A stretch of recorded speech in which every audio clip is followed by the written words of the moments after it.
I'm going to share with you a spoken word piece entitled Puff Puff Pass. It's written by me, Sherrie Smith.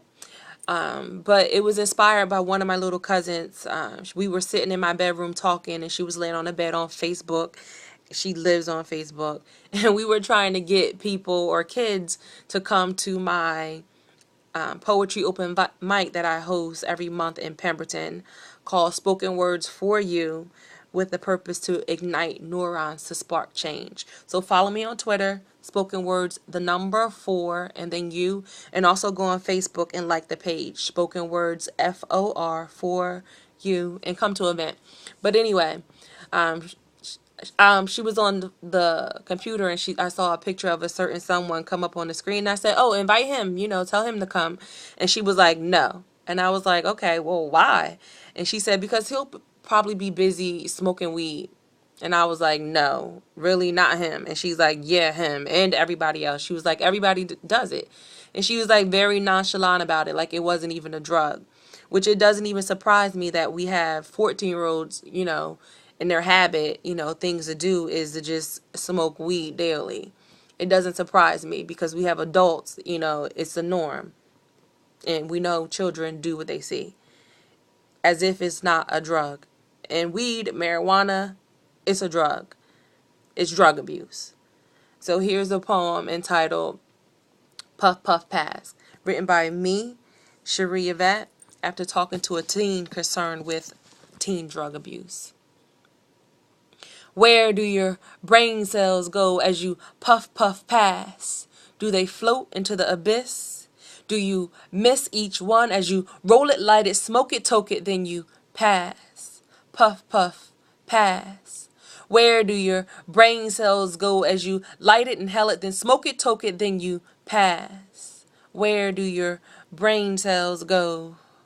Do you wonder if your brain will last as you take in THC? It changes who you really want to be.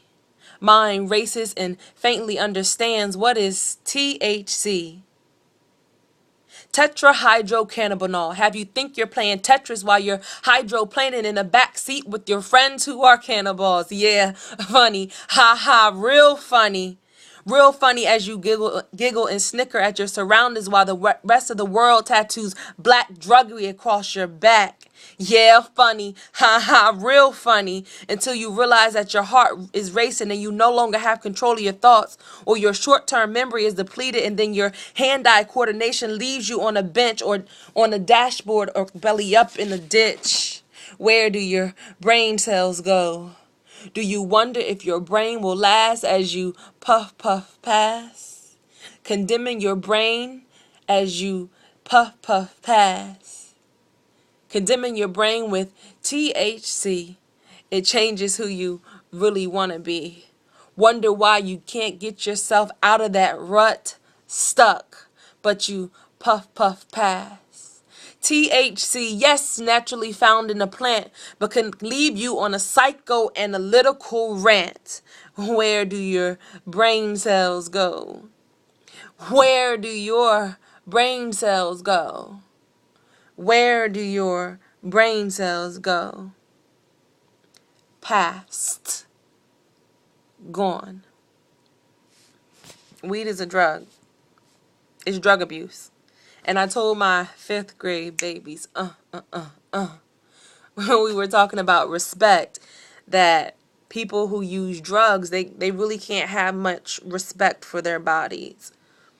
So, if you're a weed smoker, do you respect your body?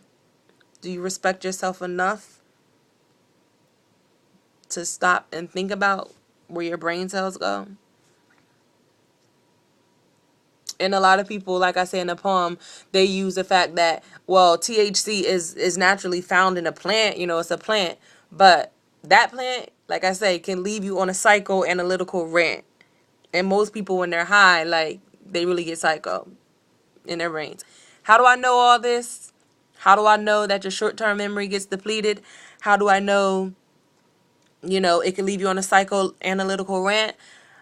How do I know this? Is because I witnessed it. I mean, I was a drug abuser. I say drug abuser in the sense that I tried marijuana. I tried it when I was much younger. And yeah, when you try drugs, you're a drug abuser. You're abusing not only the plant, you're abusing yourself, you're abusing your mind. You're changing who you're created to be when you put those things into your body. So I just praise God and I thank God that it's not something that I choose to do anymore, because I respect myself, and I can only pray that